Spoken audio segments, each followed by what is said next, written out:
Ready?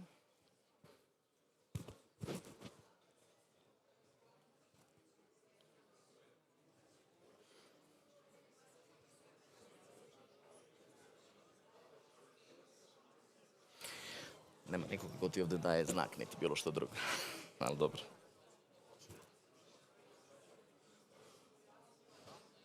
Ladies and gentlemen, welcome to Bled Security Strategic Forum, block on enlargement. There will be 2 panels discussing different aspects of European Union enlargement. I will start with focusing more on security issues, and then my colleague Srđan Majstorović will continue with the talk with different panelists. I have a very, very high-level, important group of panelists today, 8 of them, and we do not have a lot of time, so I will not going to give a lot of introduction. Just quickly to basically present my panelists today, starting from Mr. Marko Makovec, who is Deputy Managing Director in European External Action Service of European Union in Brussels. Then Deputy Foreign Minister of Armenia, Vahan Kostanyan. Then I have Mr. Timcho Mucunski, Foreign Minister of North Macedonia. Mr. Filip Ivanović, Deputy Prime Minister of Montenegro, in charge of Foreign and European Affairs. Then I have Mr. Hryhoriy Nemyria, First Deputy Chairman of Foreign Affairs Committee, Parliament of Ukraine, Igli Hasani, Minister of Foreign Affairs and Europe of Albania. And I have also Pierre Heilbronn, who is Special Envoy for Ukraine's Relief and Reconstruction in Ministry of Europe and Foreign Affairs of France. And then Lasha Darsalia, last but not least, First Deputy Minister for Foreign Affairs of Georgia. So let me start with Mr. Makovec. We heard yesterday from President of European Commission that new European Commission is going to have dedicated Commissioner for Enlargement, which is of course very good news. My question to you is, European Union finally ready for enlargement, for next phase of enlargement? What do you expect from new European Commission and new European officials in that respect? Is 2030 a realistic deadline for at least some, if not for all countries that are negotiating accession? Thank you very much for this question, and thank you for the invitation. Let's start like this. I will be very direct. Yes, European Union is getting ready for next enlargement in 2030, hopefully with one candidate country that is here present by the Deputy Prime Minister. We might reach also the 2028. But institutionally, we are getting ready and we are improving our absorption capacities in order to be ready to accept new member states by 2030. Secondly, which is also important, is that there is a general consensus by EU27 on the enlargement. And this is extremely important because this general consensus has not been there. Of course, the influence is also because of the war against Ukraine, which was a trigger. But nevertheless, now the consensus is there and we can operate on this regard, and we are getting ready for the next enlargement. Now, just one last sentence. EU has offered a big offer to the Western Balkans with a growth plan, which is a completely new instrument. Now we expect also that elites from the region will take this offer and also do their work, which is necessary. In order to really use the instrument as much as possible and really accelerate the path towards the EU. So we are very often hearing that, first of all, European Union would have to prepare itself, maybe to change its decision-making process in order for any new member state to join. Is there now a real willingness to have these processes going in parallel, at least? And let us just remind ourselves that European Union was already 28, and then United Kingdom left. So if, for example, Montenegro, current front-runner in this process, if Montenegro is about to join, I mean, it would be again 28. So at least for that one country, nothing would have to change, wouldn't it? Exactly. I think you already answered the question. That we don't need significant institutional changes in order to get new member states into the European Union. In case we would enlarge to more than 30, then we would need to rethink. But the main concept, and I assume colleague from France can explain even more on that, the main context which was there between deepening of the union and enlarging of the union has been brought together, and now we do have it as a parallel, you mentioned it, as a parallel process, and you can see that in the changes of the mindset of the politicians and as well of institutions.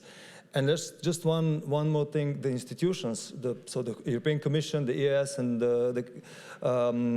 especially those two, are functioning like a tanker. Even if you turn right, it will take some time before the ship will really start to curve. And now we are all set for enlargement, so we will not stop so easily.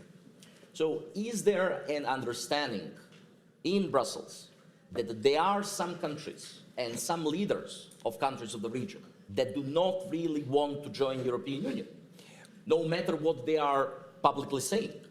Enlargement is for the population in the region. And we believe that it's worth investing in the region and in all countries. If there are political elites in some countries that do not believe anymore to the European Union, the offer will be there for the next leadership to come. But we will not give up on the region. That's for sure. That's clear. Thank you. Mr. Heilbronn, you are coming from France that was skeptical for a long time, very skeptical of the enlargement before Russian attack on Ukraine. Could you tell us what is now the position of France when it comes to the enlargement? What do you expect from the new European Commission, and how a new European Commission can make much better use of the current methodology of enlargement that was initiated and drafted by France? Thank you very much. Maybe I will go beyond my current responsibility, which is around Ukraine, to respond to your question. France has always been supportive of a project which brings new countries around a project which is not only, by the way, of a project of interest or economic interest, but which is also a geopolitical, also Europe, which is able to wait on the world stage, and which is a union of values also which are shared. And that has been, honestly, from the day one of the European project, our French position. That's why probably we have a more sentimental, if you want, attachment to the European Union than others, or some others, and we are quite demanding in the fact that this is a project of shared interest, shared vision, shared value. What does it mean? It means first that there should be a real understanding, and not like only a superficial understanding of what it means.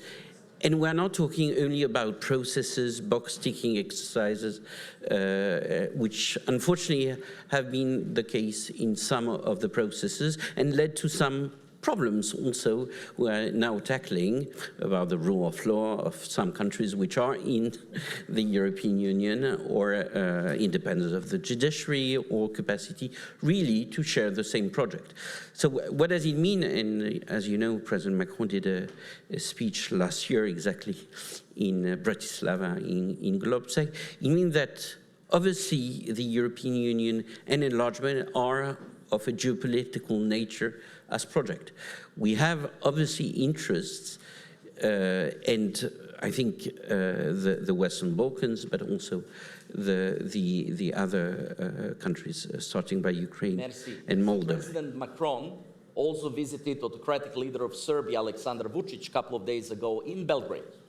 Exactly. Is there now a time to basically stop with this favoring stability in the region at the expense of rule of law and democracy and European integrations? I don't think that it's only a question of security and stability. It's a question of also being able to bring these countries, especially in the Western Balkans, more closer to the European Union. It was obviously the aim of President Macron's visit to Serbia, obviously in defense, obviously in the economy. And I think we've been very clear, for example, we are supporting very much Montenegro through a cyber center, which is a direct implication of this geopolitical view, which is that we have all advantage to have this region closer to Europe and put also the capacity. The growth plan is one element which is, if well used, I think a game changer in many ways. So it's putting the resources, putting the energy, but also expecting that the countries of the Western Balkans demonstrate the same, obviously, drive, commitment, that what we have seen, for example, from Moldova, which was very far from this process a few years ago, and which is putting extraordinary, like Ukraine, extraordinary capacity in engaging in reforms in very difficult circumstances. So I think it's really a two-way track. It's not only the European Union which should do things which has not been done. It's also taking into account reversals when they happen in terms of rule of law, in terms of alignment with the European acquis, but it's also probably putting the positive incentives, and the whole idea of the new methodology, positive incentives along the accession process to make also these countries more interested, in a way, in adopting European standards in agriculture, in health, in all the fields. And I would say the alignment with CFSP, also goals and objectives of the European Union. This is a very important point. Thank you for mentioning that. France also signed security pact with Ukraine in February and pledged up to 3 billion euros of additional aid. Do you see Ukraine joining European Union ever short of retaining control over all parts of its territory? I think we are very clear that it's a country which is, and you know how we've been pushing for Ukraine having first the candidate status, afterwards for opening a negotiation, despite difficult discussion in the European Council with some member states. So we are very clear about that.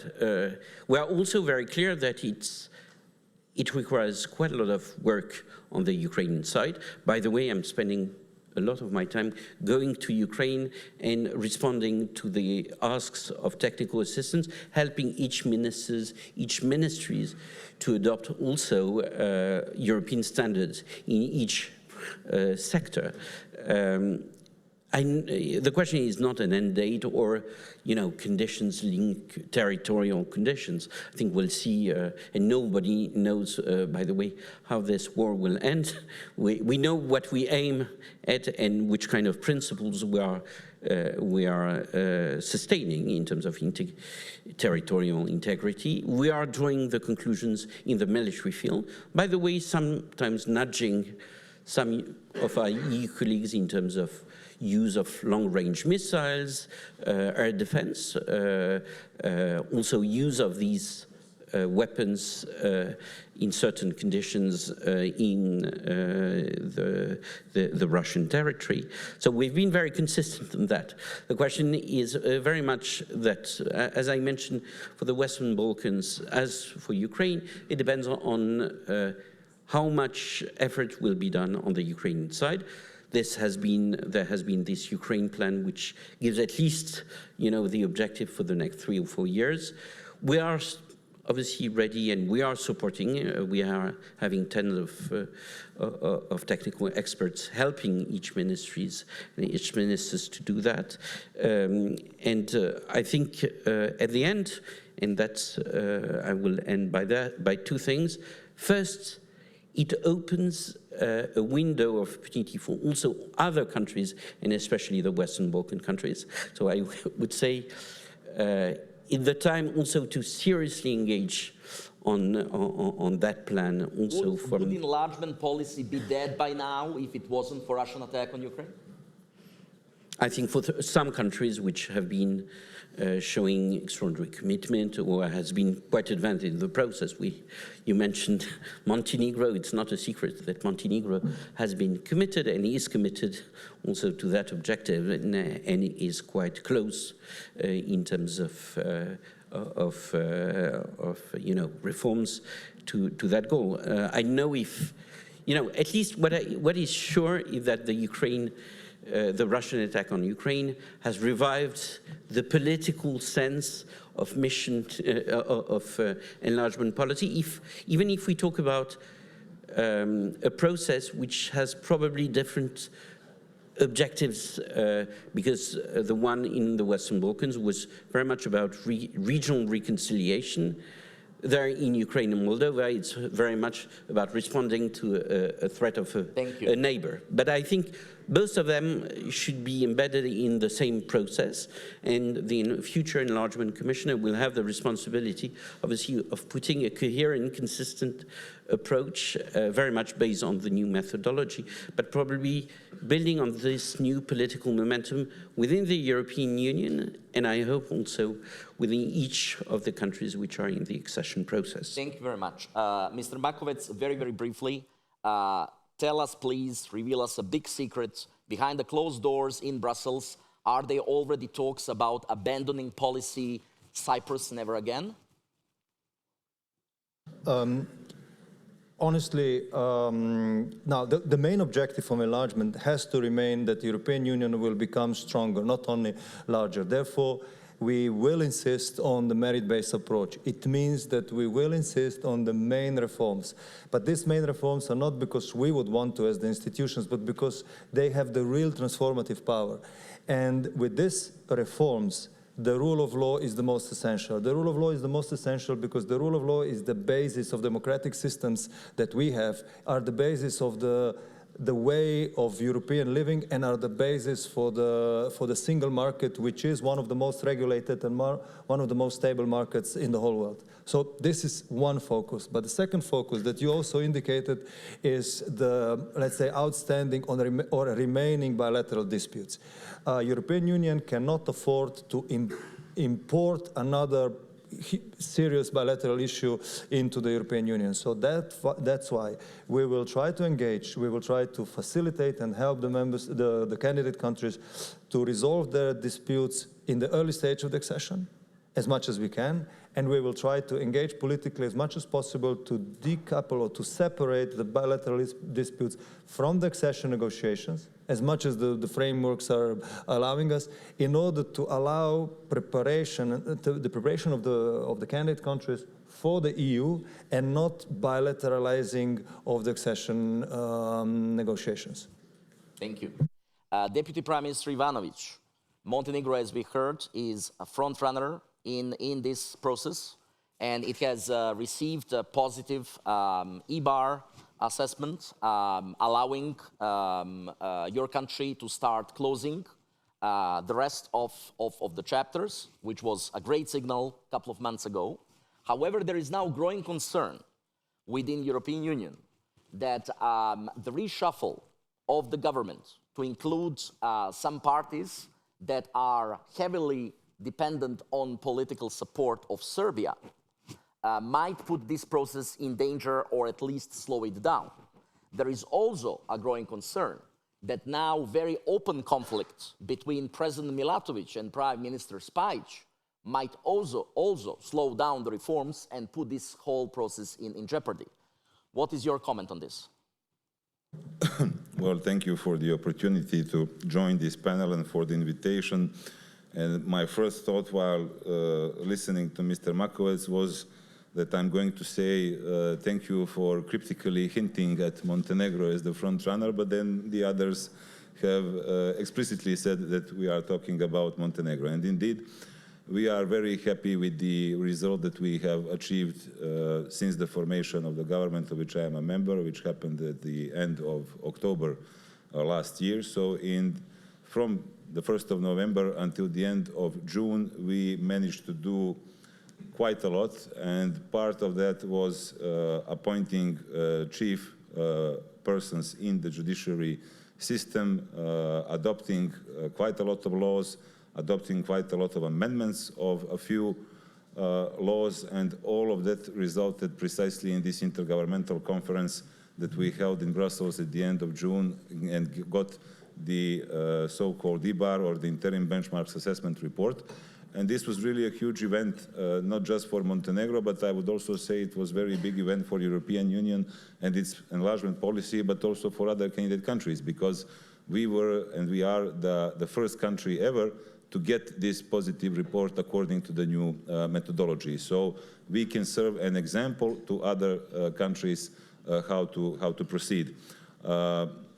We did understand from the very beginning in the government that IBAR is a midterm milestone. It is the beginning of a very hard work ahead of us, which consists in doing everything possible to close as many chapters as soon as possible.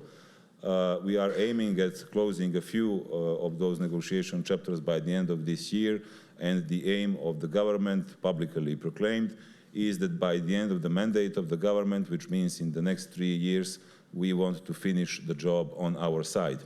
Of course, you need tango for two, so it won't be just our political will and our technical knowledge, but it will also include the political will of EU member states and the help of the Commission. But I must say that we are extremely happy with the cooperation that we had and we will have with the European Commission, and they were very, very helpful. This is good, this but parliamentary declaration on Jasenovic's death camp? I'm coming to it.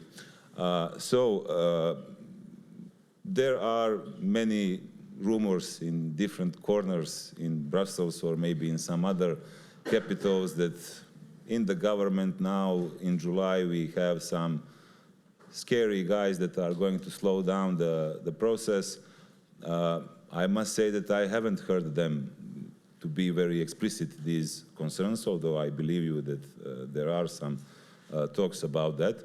But you know, some parties that you have mentioned that are now part of the government did not come into the parliamentary majority in July. They were part of the parliamentary majority since the very first day of the formation of the government, and a huge amount of work that needed to be done in order to get the IBAR was not only the job of the government, but also the job of the parliament.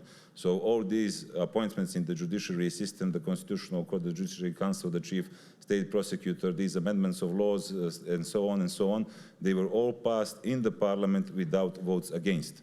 So this testifies to two things: that the parliamentary majority was absolutely committed to doing its job as swiftly as possible in making these appointments and adopting these laws.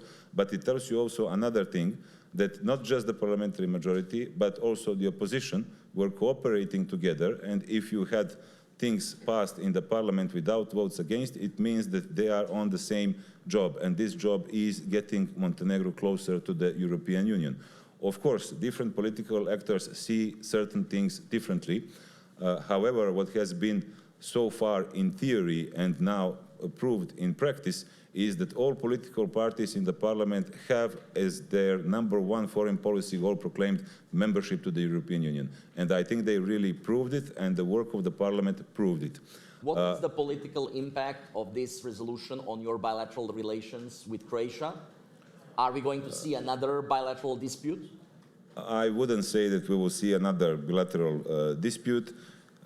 I would say that it gives another topic to discuss at various meetings that we have. Montenegro is very much committed to maintaining good neighborly relations. It's not just a phrase, but it is a real commitment. But let's face it, in our region, sometimes that's not easy. And you sometimes have to choose certain topics on which you will be closer with one neighbor and certain other topics that you will be closer perhaps with some other neighbor. Montenegro is a very specific country within the region. We are a country of citizens, not of nations or ethnic groups, but we cannot just forget that we have different ethnic and religious composition within Montenegro. And all of these groups, they live together, they have their own one country, Montenegro, but they want to have close relationship more or less with other neighboring countries that share the same people, same ethnic groups, same language, and so on and so on. What Montenegro is, as I said, very committed to is to solve and resolve any kind of misunderstanding that we have with Croatia. And we have several times repeated this desire from the part of the government, and I must say that the resolution on Jasenovac that was adopted in the parliament, so not in the government but in the parliament, but I'm saying it as a government official, does not have to do anything with Republic of Croatia, does not even mention Croatia, does not even mention historical circumstances. It just commemorates the victims of 3 Nazi concentration camps, Jasenovac, Mauthausen, and Dachau. And very briefly, to finish this, how long do you think you will need to finally dismantle old Đukanović system that was both undemocratic and friendly towards organized crime? And you inherited that system now exactly 4 years ago.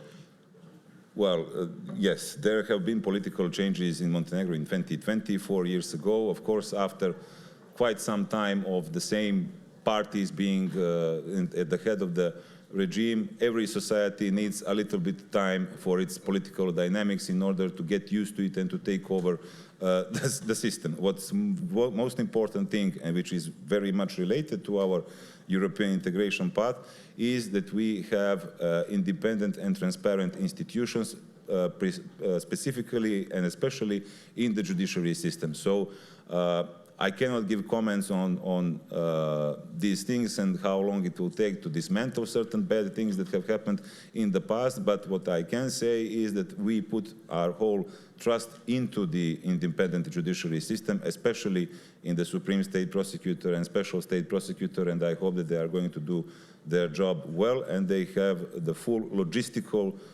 support of the government that does not want to interfere in their job. Thank you. Minister Hasani, Albanian government since opening of accession negotiations has made some tangible progress, including in the area of fight against corruption and organized crime. We witnessed quite recently one high-level arrest of former health minister and official of ruling Socialist Party. How do you plan to continue with these important reforms? And also, how do you plan to continue developing the laws on protection of minority rights? There is an ongoing dispute with Greece over arrest of a former mayor, ethnic Greek, of one town in Albania. He has been recently released on probation from jail. Do you think that this is now going to make your relationship with Greece back on track? I would like to thank the Slovenian organizers for the invitation, but I would like to start with a personal remark that I'm at unease with such a distinguished panel full of males. I think it's unfair to many colleagues with greater contributions than us not to be part of the panel. And of course, I was prepared for the commitment to European security, but happy to discuss internal Albanian politics. I didn't know that internal Albanian politics deal with European security. And just a second, thank you for this intervention, very important one, just to say that, of course, I didn't choose my panelists, so I'm not the one to be blamed, but I wanted to ask you, how many ladies do you have in current Albanian government? 68%. Excellent, thank you. So,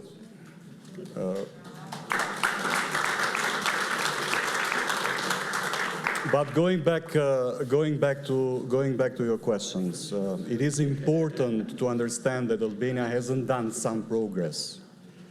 Albania has done a massive progress that is measured, is concrete, is real, and it is also acknowledged.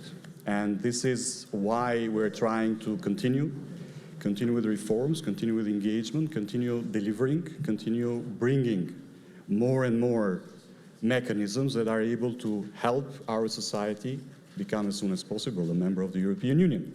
There are no ifs and buts. We don't find excuses. We have no different understandings of things that matter to our people. In Albania, there are no elected representatives in the parliament or in the constituencies that do not trust the Euro-Atlantic path of the country is not the right path. Everybody, every elected individual in the Republic of Albania thinks that the European Union should be the next path. We have our internal disputes politically, sometimes quite vivid, sometimes quite aggressive, but there is one thing that unifies us, and it is the path towards the European Union and the membership to NATO that we achieved 15 years ago. And in all these elements, we have our strategic partners, and Greece is one of them. Greece has been close to Albania. Greece has been one of the members of the European Union that has been always present in supporting and helping us. And we will continue to flourish that relationship, no matter if the case of one individual can have spillover effects. It has been a year since we were ready to organize the second intergovernmental conference, and I think we're close now to organize it. In our region, everybody knows that no matter how much we are prepared, we need a little bit of luck sometimes, and we need a little bit of different nuances. But as I said, the most important thing is to continue delivering, to continue with the reforms. And my Prime Minister said a couple of months ago that the justice reform that Albania has been delivering in the last decade might be considered as the biggest reform since our independence. And if we think about it, it's important to understand that it's crucial and fundamental because it's also a change of mentality that is coming. 8, 9, 10 years ago, in the opinion polls, our justice system was the lowest in terms of support. And because of that reform, now it's on top of it. But we will continue. There is a big package of an anti-corruption reform that is coming up. And we will continue to deliver. The reforms do not have names. The reforms should not have faces. The results should be for the people. And I'm pretty sure that whoever will be a subject of justice should be there without any doubt or any names that might associate it with other things. Thank you. What about the recent deal between two major parties on a new electoral code? Do you think that this will enable all of them to recognize results of elections next year? In every democracy, parties participate to win. And in every democracy, it's important to understand that all the results are subject to mechanisms that have to be accepted. And so far, these are the mechanisms that are being created, and the climate of cooperation in that aspect is evident, and we're looking forward to an important electoral campaign that is coming next spring. Thank you. Minister Mucunski, you recently took your position within the new government after the landslide victory. Of course, there are many questions about the real geopolitical orientation of this government, especially of major VMRO party, bearing in mind that last time that party was in power from 2006-2016, its a legacy on democracy and rule of law was not stellar. How would you react to those concerns? So first of all, a huge thank you to the Slovenian organizers. And although she's not here, there's a lady we also want to give a special thank you to, our colleague Tanja Fajon, who has been a very gracious host to this event, has provided not just this panel, but a lot of other opportunities for us to meet and discuss issues that are important to the region. As you said, I am the representative of an incoming government, a government that has been in power for under 3 months now, in a very challenging period. A government that has the obligation to deal with its own legacy as the representatives of the key major party, but also legacies established by previous governments. All governments have their advantages, all governments have their faults. And the easiest thing that one can do is worry about the past and what has been done in the past. But I believe we are all elected to speak about the future. And I understand to a certain extent that there was a systematic attempt in the past to establish a stigma around the political party which I represent. But I say we need to practice what we preach. We are a political party that is fundamentally pro-European. But we need to prove this. So how do we prove this? In the first few months, we've established that we are a political party that now in government represents a government that is 100% aligned with the EU's common foreign and security policy. A government that has remained steadfast in its support for Ukraine. A government which, within the first month and a half of its mandate, adopted the necessary reform agenda to open itself to the EU's growth plan, which is essentially one of the key fundamental aspects of moving the region forward, not just in the areas of reform that are encompassed within the reform agenda, but also by providing direct macroeconomic fiscal support.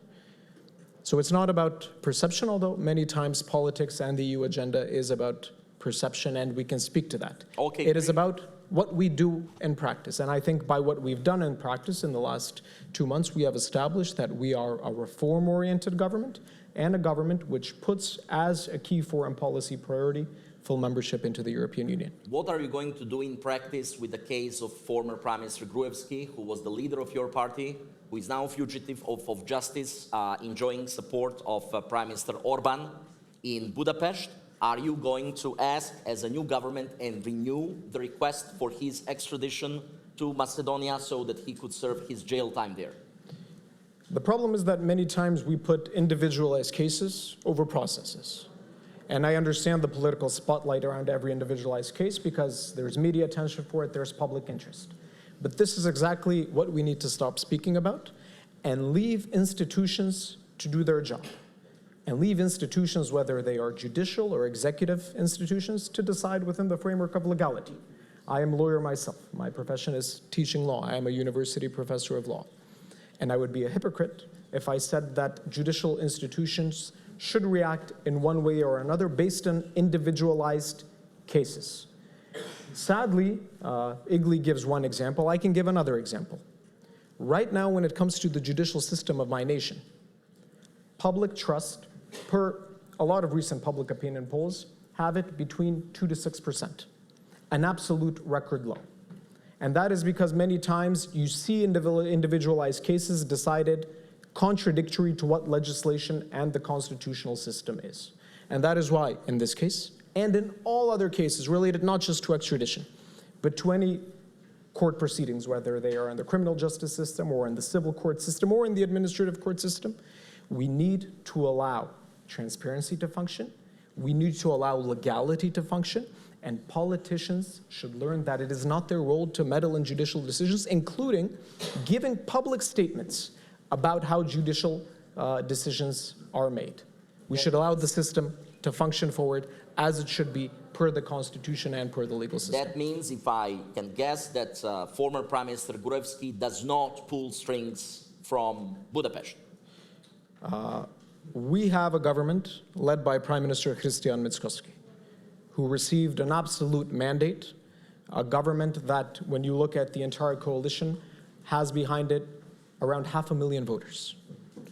The decisions are made within parliament, the decisions are made within government, the decisions are made by the autonomy of the institutions that exist within a system. I do not believe that politics is individualized. What we have learned, especially in our region, but when we look at global politics, is politicians come and go. What we need to start speaking about in our region is continuity of good governance.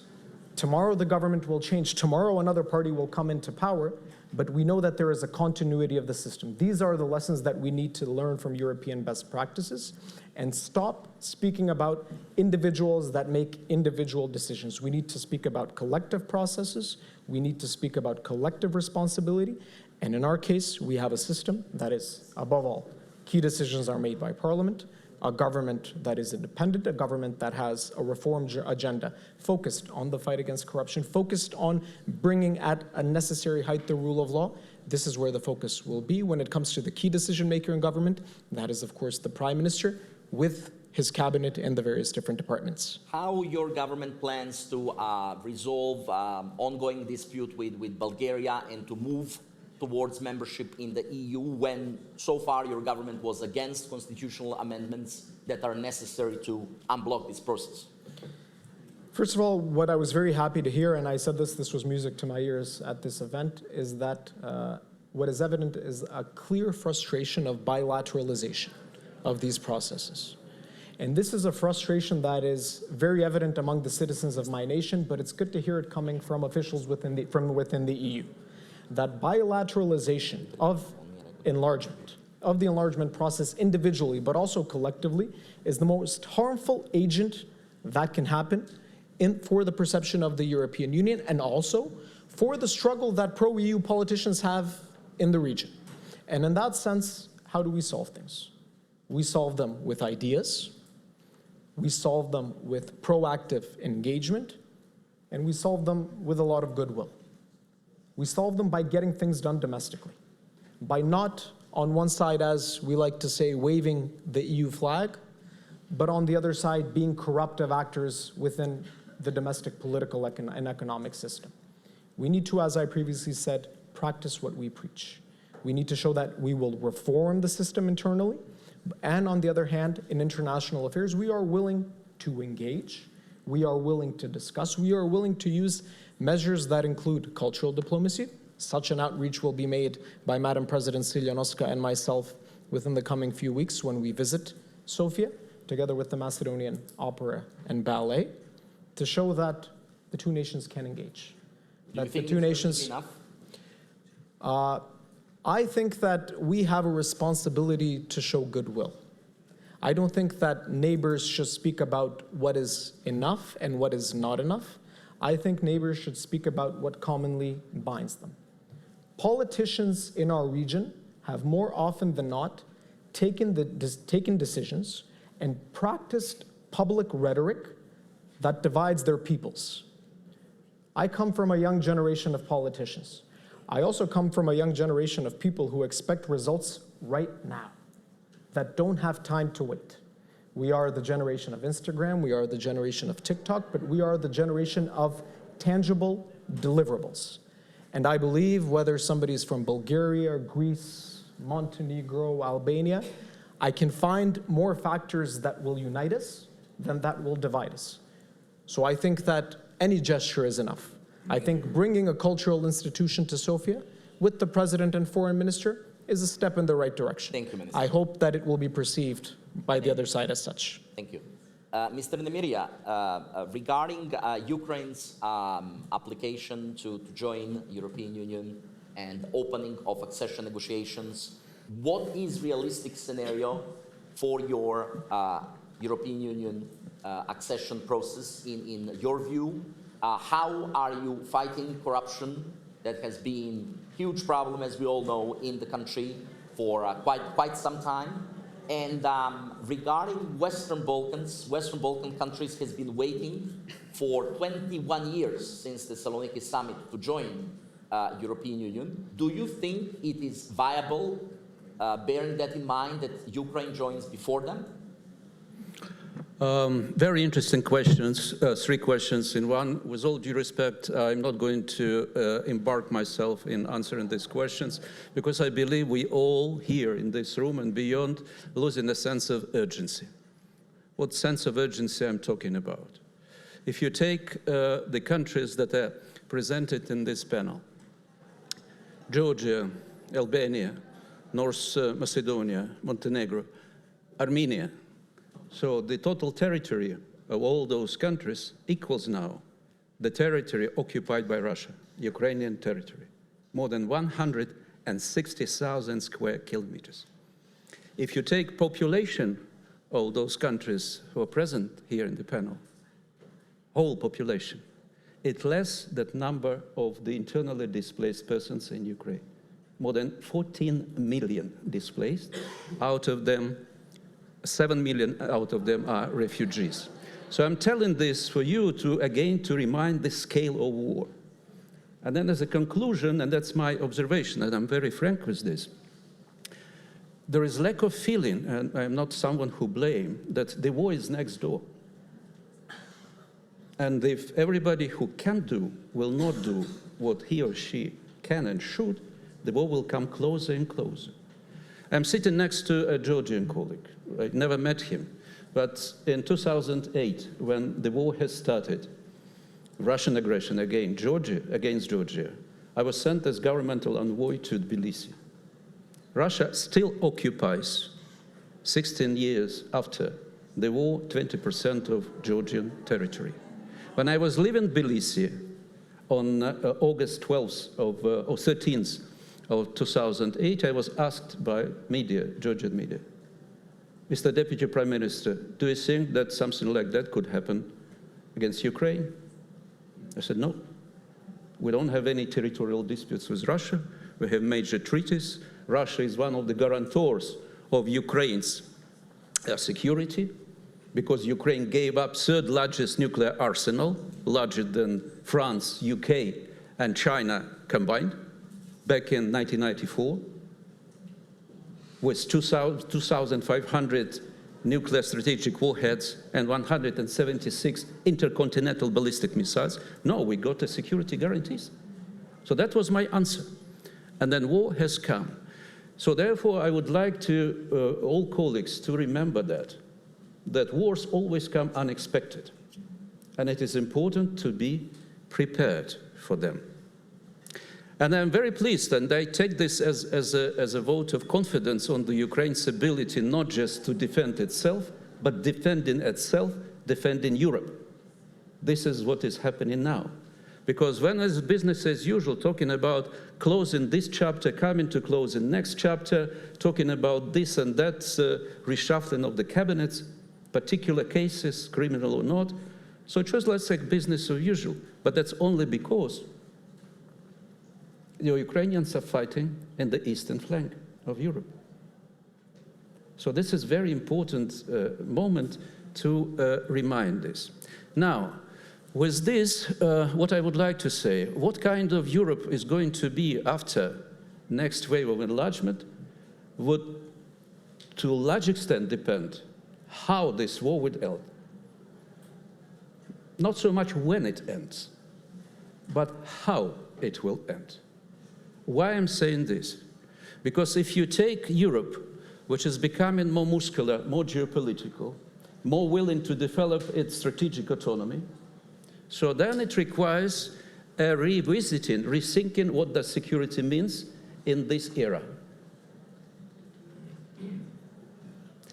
So that's one thing. Then if you talk about the positioning, I came from the country that used to be called a country in between.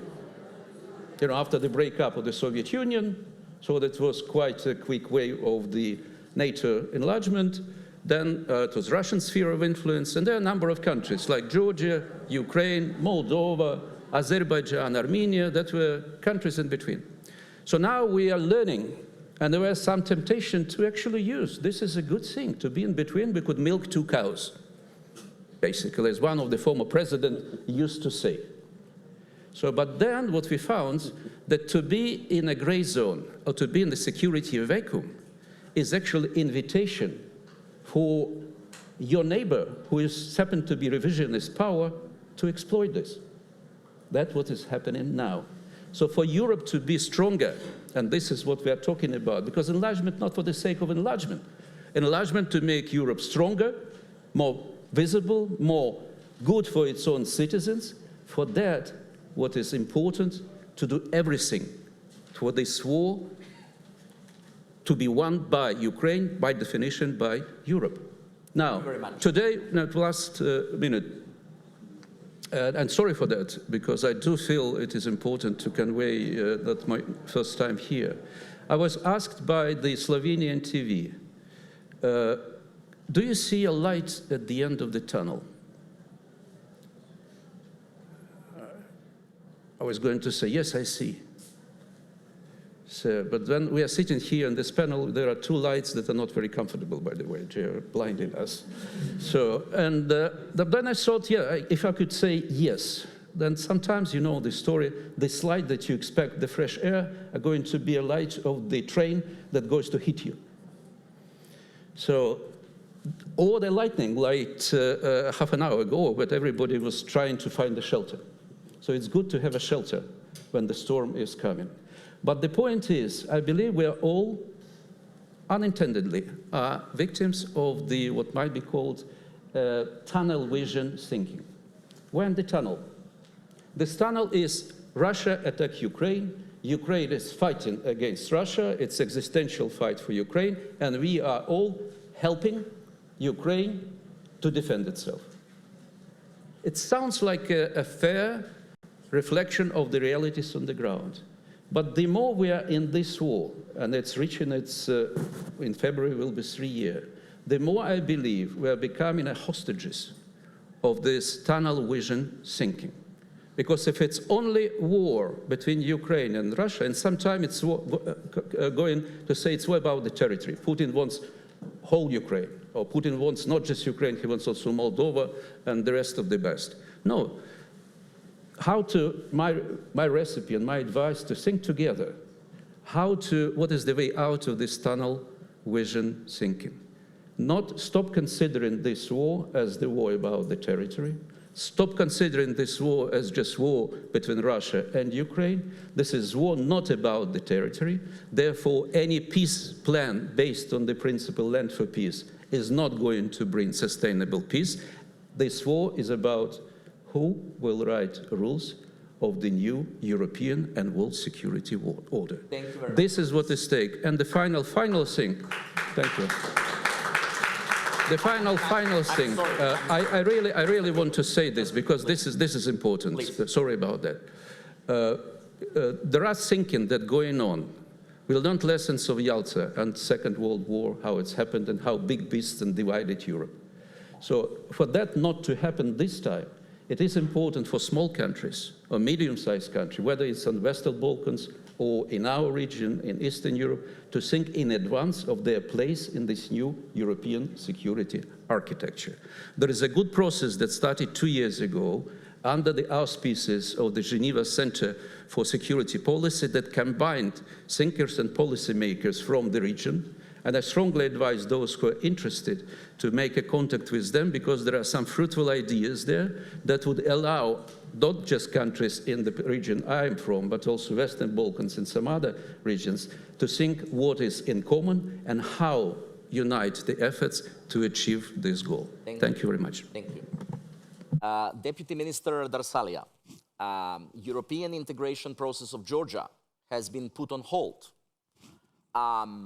Is your incumbent government still keen to join European Union? I'm saying incumbent because very important elections in October are coming. Can we expect free, fair, and peaceful elections in October? And how do you see Georgia's foreign policy after those elections?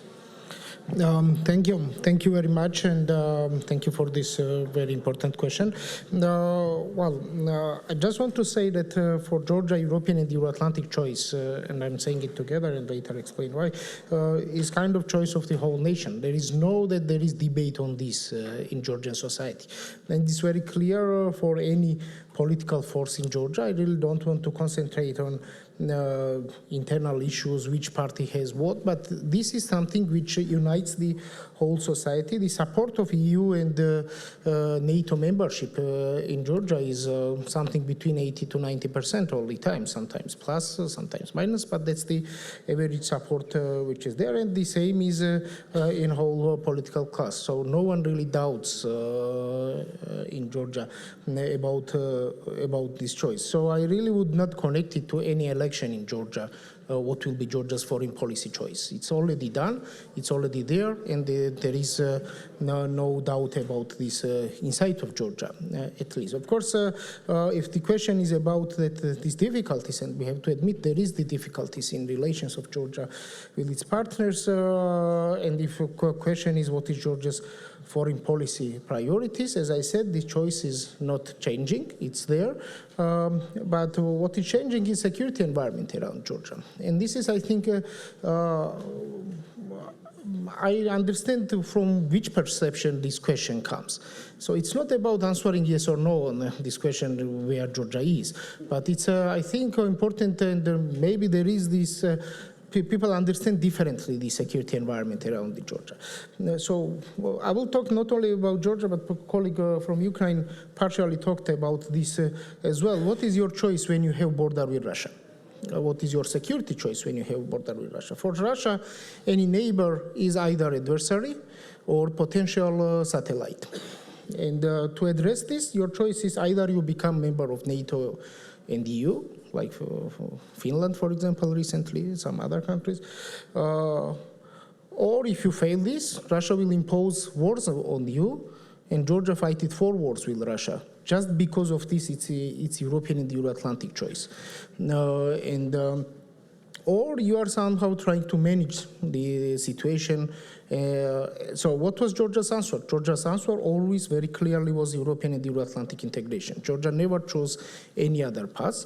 But as I said, that's, and it got the punishment for this. 20% of Georgia's territory is occupied by Russia because, Russia openly said this, Russian President Dmitry Medvedev openly said this in 2008, that Russia invaded Georgia to stop Georgia's NATO membership. So Georgia's choice is there. But the thing is that today, when we see and especially when the security situation around Georgia is further deteriorating, especially after Russia's war of aggression in Ukraine, Georgia's situation, security challenges is even bigger now. What is the reality? Reality is that if Russia wins in Ukraine, Russians already are in Georgia in 20%. They definitely will come physically in next of the 80% in a military way. But the issue is that we have the feeling that even if Russia loses this war, Russia still will do the same, because, and this is the issue, are there answers from this? Georgia cannot challenge alone this issue, and there have to be, and Georgia waits that there will be answer from its partners on this. But despite of this, we all the time, frankly speaking, this is not something I want publicly to talk about, but despite of this, discussing how we can together challenge this issue, for me, not understandable things we are discussing with our partners. For example, is Georgia's occupied territories really occupied? Because some partners call it breakaway regions. This is a big issue for Georgia. And when we are asking why you are calling breakaway region, there are several arguments, but we have our bitter experience from 90s. When Georgia fought it, what happened in Ukraine 2014 is not Georgia 2008. This is Georgia 93, 94, literally. And we fight it, as I said, 4 wars. That was first war we fight it in 90s against Russia. But what our partners told us, they said that no, this was not war with Russia. This is breakaway regions, and Russia will be peacekeeper under UN mandate. That's what happened in 90s. So when we are, and this is, I understand, when we have these difficult relations, I understand that there is some halt on the, or as you said, there is hold on Georgia's membership, something. What we don't understand, and I think, and some people think this is fair, some people think even inside of Georgia this is not fair, that's not the issue. But when there is this issue that we still need to prove that occupation of Georgia's territories are occupation, that we still need to prove that we need, so European security is not complete without security in Caucasus, then I think this is not fair or no fair. This is, in my opinion, lack of strategic thinking. Thank you. So, and let me finish. So basically, if I reformulate your is Georgia pro-Russian state, or there is this, Georgia is not and never will be as a choice of Georgians. But if but this is not fact that this cannot happen. If Georgia ever will be Russian satellite state or client state or whatever you want to call it, this will not be Georgia's choice. This will be failure of Europe and strategic thinking in Europe. Thank you very much. Thank you. Deputy Minister Kostanyan of Armenia, I wanted to ask you to tell us what is cost-benefit analysis that is driving the recent geopolitical moves of Armenia closer to the West? How deeply do you want to connect with European Union and potentially even with NATO? And what kind of reaction do you expect from Russia? Thank you very much. I have two news. One is good, second one is bad. To start with bad, we are highly off track to finish this session. But the good news is that our moderator is effectively combating with the organizers to give him some more time. And this is exactly, what was happening here behind the scenes clearly illustrates the situation related to not only Armenia, not only to South Caucasus, but also to Western Balkans. We need to appreciate the time which is given to us, because there might come somebody into the room and kick us out. The Iron Curtain can come down, and we don't have time to wait. And this is the strategic choice that the government of Armenia made. We know that we need to be in a club where we share the same values. Armenian people have European aspirations. Government of Armenia is doing reforms, and we are not doing it to please our European partners or anybody else, or to tease our partners. We are doing it because this is the mandate which was given by our citizens in 2018 during the revolution, and then in 2021 with the snap parliamentary elections, that the people of Armenia stated again that the democracy is irreversible. And despite all the challenges that we are facing, hybrid threats, a huge hybrid threats that we are facing right now, we are walking the directions that our people lead us. And we need to work hard, but it's not only us who need to work, as our distinguished colleagues already mentioned. The Prime Minister of Armenia, a year before in the European Parliament, announced that Armenia is ready to get closer to the European Union as much as the EU will find it appropriate. And I do believe that Armenian society is waiting the answer. And maybe we will have chance to get this answer before the door is opened and people can inside. Thank you very much. So, before we are really kicked out from this room, we have only time for one question from the audience, from young leader of Bled Strategic Forum. And that leader today and lucky winner, wow, Marko Patriots, Andrijana Lazarević from Serbia. Please, Andrijana. So I'm the only female addressing the audience, so the pressure is on. So actually I wrote pretty much the whole speech of how EU didn't show the credibility in the region and what's to be learned from that regarding Belgrade-Pristina negotiation process, also regarding Albania and North Macedonia, also losing the momentum in Serbia. But my question is, because we are talking about European security, what is to be done with the remaining Eastern Partnership countries that are like left from the enlargement policy, and that's from the gentlemen for the EU. Thank you. Thank you very much. Marko, it's a question for you. EU, you know? Yes, EU. Yes, of course. No, so a couple of things that I really want to say. So actually, we have, as the European Union, we have changed and watching towards the open doors. We have changed the paradigm of enlargement. We have included 10 countries who have now clear European membership perspective. All those 10 countries have the chances to transform and to become future members, and we are getting ready to invite them into the European Union by 2030. This is the main framework that we have. What will happen with the other countries? Of course, we will give them instruments that we have ready for the neighborhood policy. We will try to include them as close as possible. We will try to upgrade our legal basis and contractual relations that we have with them in order to bring them slowly to the European Union. But the main focus is on the 10.